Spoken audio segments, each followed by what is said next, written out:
She didn't cry out, didn't run, didn't even raise her voice. Just one word whispered as she passed him. SOS. And that was all the royal guard needed to hear. Because Princess Charlotte didn't trip, didn't fumble her line, didn't panic in front of the cameras. She was hurt right there in Windsor's inner courtyard, in full view of staff and stewards, with Queen Camilla standing just steps away. And when Sergeant Lucan Graham saw the swelling on her arm, when he heard what Charlotte said through clenched teeth, he didn't wait for clearance, didn't ask for orders. He moved. And what happened next? Split the palace in two. But before we show you the moment Camilla's access was revoked, and the emergency team closed in around the heir's daughter, drop a comment telling us where in the world you're watching from. Tap like, hit subscribe, and make sure that bell icon is turned on, because this wasn't a stumble. It wasn't a misunderstanding. It was a royal guard who heard the quietest cry for help and answered it. The Windsor Castle quadrangle was unusually quiet for a late morning. A temporary dais had been erected in the southeast corner, just beside the outer edge of the herbarium wall. Modest, nothing grand. The rehearsal wasn't for a coronation or a jubilee, just a small internally arranged conservation event designed for heritage donors, youth programs, and a televised children's speech later that weekend. It was meant to be gentle, unpressured, the sort of thing a young girl could look back on and smile about years later. Princess Charlotte stood near the steps of the platform, in a pale blue coat dress, white gloves slightly oversized, clutching a printed card with a single sentence on it. Her sentence. Her voice would open the event. A message about nature, about protecting the land. The rehearsal was limited. No reporters, no crowds, just a technical team adjusting sound levels, a pair of stewards moving folding chairs across the gravel, and a cold stream guard stationed at the base of the stage steps. Tall, steady, and silent. His name was Sergeant Lucan Graham, and like every guard, trained to serve within Windsor's active protocol zones, he understood exactly how to remain invisible without missing a single detail. At 36, Lucan had served across Kandahar, Basra, and parts of Mali before joining ceremonial duty. This wasn't pageantry to him. It was preservation, legacy work, guarding not just the people, but the meaning behind them. He watched Charlotte without staring. She was focused. Her lips moved silently, reciting the line over and over. He'd seen her glance toward Prince William earlier, her father giving the smallest, warmest nod of encouragement from where he stood by a folded program table. A father's smile, not a prince's. Further back, Catherine stood in quiet conversation with the palace liaison and one of the event's child development consultants. She wasn't hovering. She was watching, always watching. Lucan's eyes swept the courtyard with professional regularity until something changed. A set of heels clicked sharply across the pavers behind the trellis arch. He recognized the rhythm before he saw the source. Queen Camilla. She wasn't scheduled to attend the rehearsal. Lucan didn't flinch, but he shifted just slightly on his boots. His stance widened imperceptibly, unless you knew what to look for. Camilla crossed the open space with a tight smile and a clipboard in hand, flanked by a junior equerry, trying to keep pace. She gestured toward the platform. "Let's make this real," she said brightly. "Best to correct posture while it still matters." The stage tech looked confused. So did Charlotte. Camilla ascended the side steps, brushed past the coordinator, and placed a guiding hand on Charlotte's shoulder. Not gentle, not firm, possessive. She leaned in, whispering something the text couldn't hear.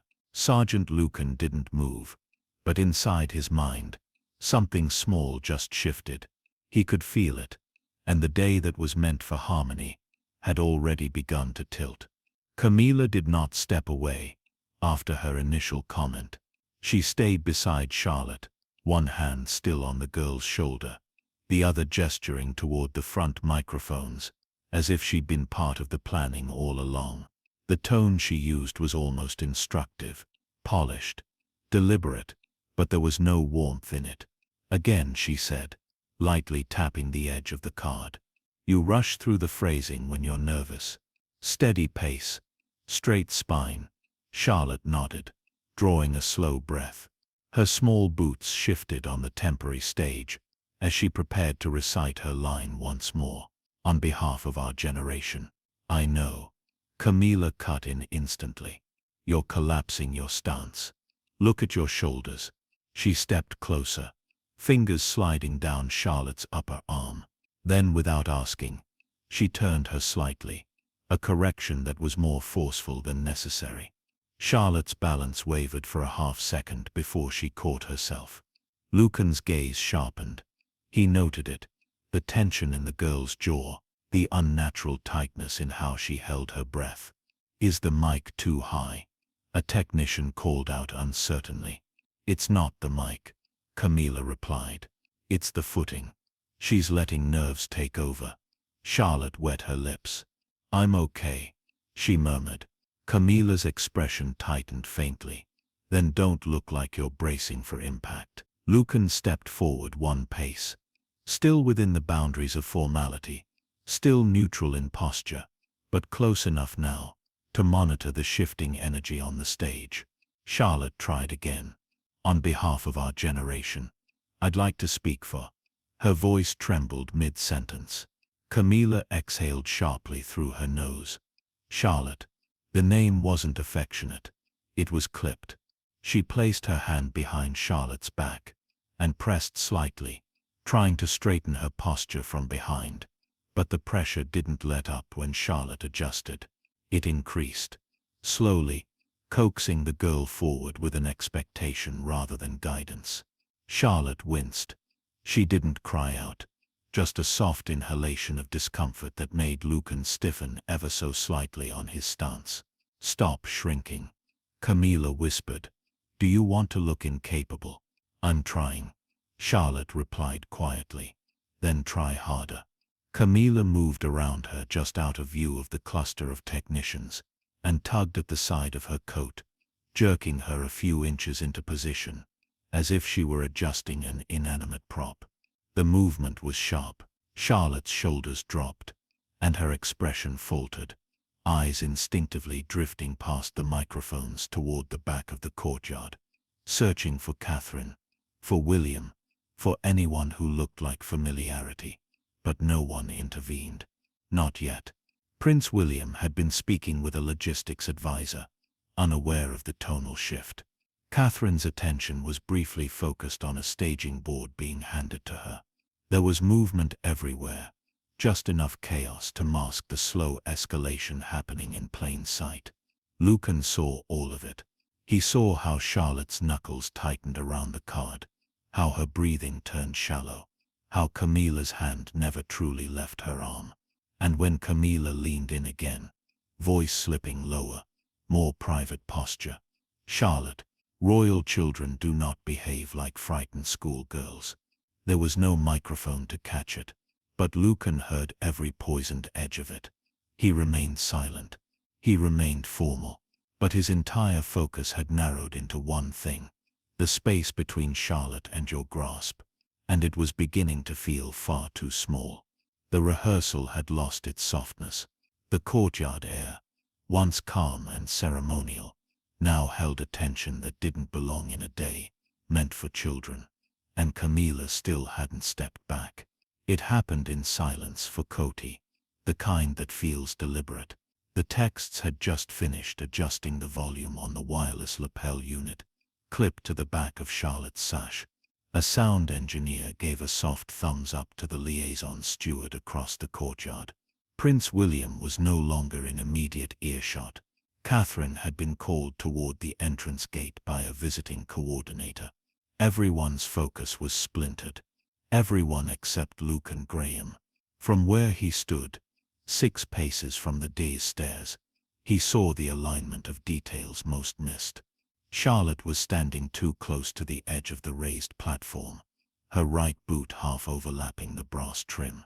Camilla's hands had returned to her shoulders, not in reassurance, but in control. Charlotte's chin dipped again, her voice barely audible now. Camilla's tone dropped to a dagger's whisper. "You're spoiling the entire program. Straighten." The hand on Charlotte's left shoulder tightened. Too much. Charlotte winced and tried to step forward, but Camilla's grip didn't loosen. She leaned in harder, one palm at Charlotte's upper back, pushing. Lucan's body locked. Then the moment cracked open. Charlotte let out a short, involuntary yelp. Not loud, not dramatic, but raw. Lucan took a half step forward.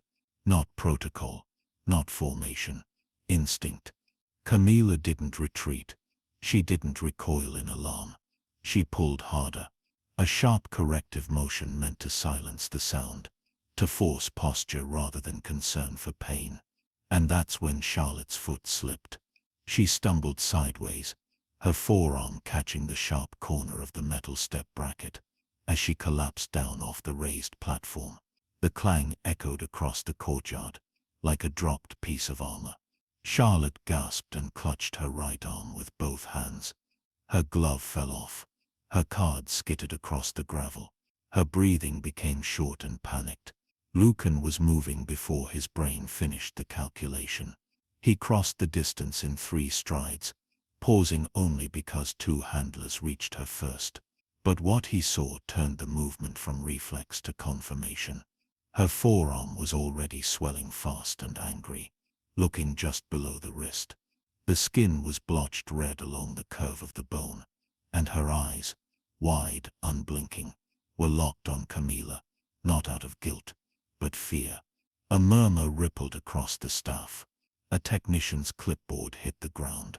One of the stewards moved toward the royal tent, his headset crackling to life. Catherine turned. William heard the sound and turned too. But for one long second, before the royals began moving, before the flurry of aides responded, before anyone said anything at all, it was just Charlotte sitting on the gravel, holding her arm and trying not to cry, trying not to draw attention, trying to figure out if it was her fault. Camilla had taken a step forward, as if to kneel, as if to offer concern. But Charlotte flinched.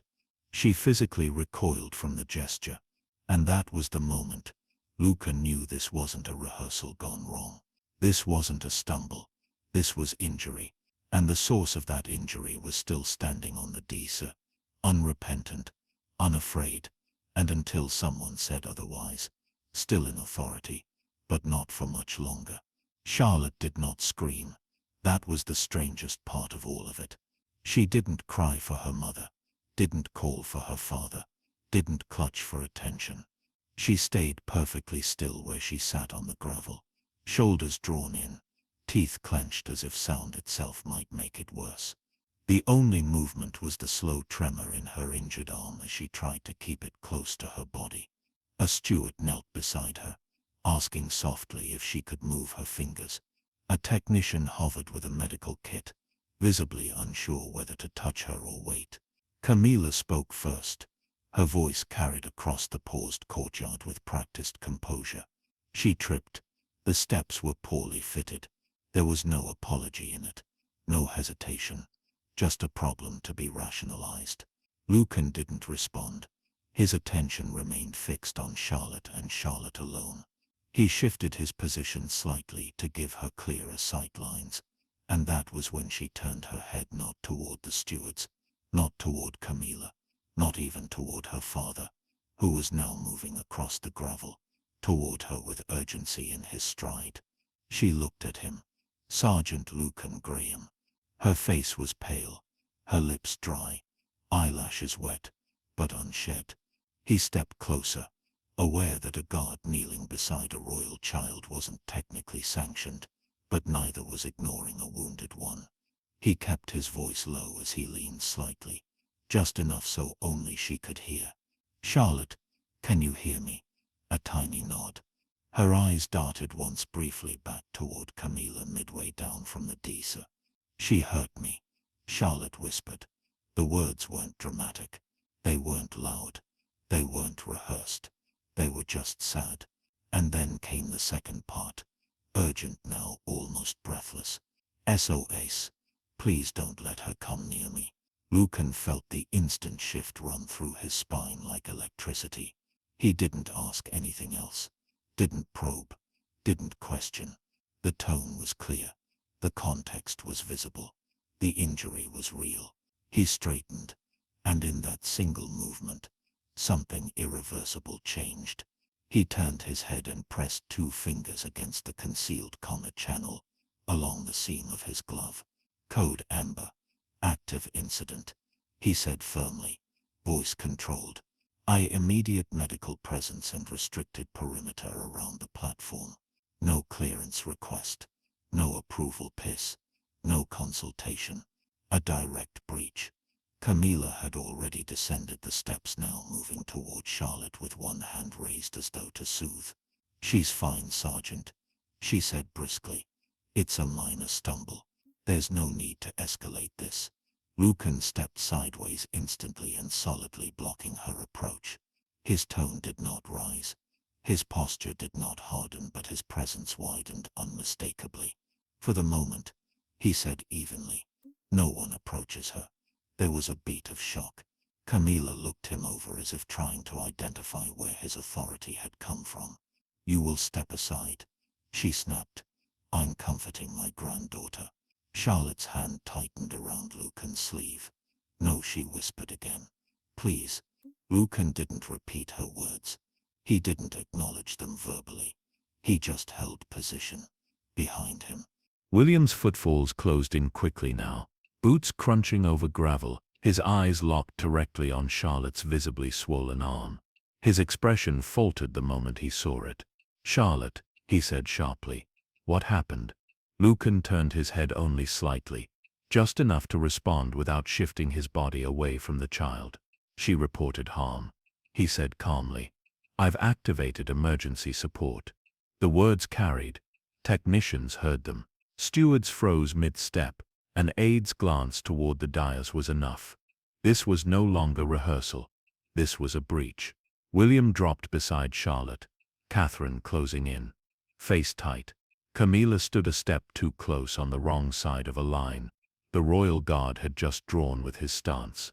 Charlotte still clung to Sergeant Lucan Graham's sleeve. Lucan was suddenly on one knee beside her, a soldier shielding a child. She tripped. Camilla insisted. That platform is unstable. Back away, William ordered, voice like a blade. She's injured, and she just told a guard she was hurt by someone. Medics arrived. Lucan reported calmly. Swelling right forearm. Blunt impact.